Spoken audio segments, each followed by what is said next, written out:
पहिलवान पहिलवान सिकंदर शेख या ठिकाणी उपस्थित राहिले त्यांच्या ठिकाणी स्वागत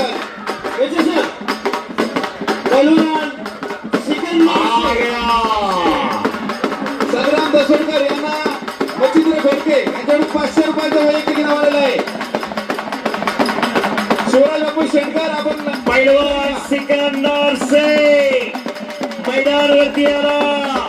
नंबर 1 ला लढणारा पहिलवान जरा थांबा माहिती सांगू दे जरा पहिलवानची. हो हलगी वाले हो हलगी वाले हलगी सिकंदर शेख पहिलवान मध्ये चला. सतेज भाऊ जरा माहिती थांबवा. भारतातला 1 नंबरचा पहिलवान आला जरा त्याची माहिती सांगू दे की माझी विनंती आहे. सिकंदर शेख पहिलवान डीजे म्युझिक सिकंदर शेख पहिलवान हात वरती करा. संपूर्ण हिंदुस्थान गाजवणारा या भारताचा एक स्टार सेलिब्रिटी पहिलवान महाराज केसरी रुस्तुम महान भारत केसरी अनेक पदकाचा मानकरी सिकंदर शेख पहिलवानाकडे आलेला आज 1 नंबरला लढणार आहे. टाळ्या करा सर्वांनी जोरदार सिकंदर साठी.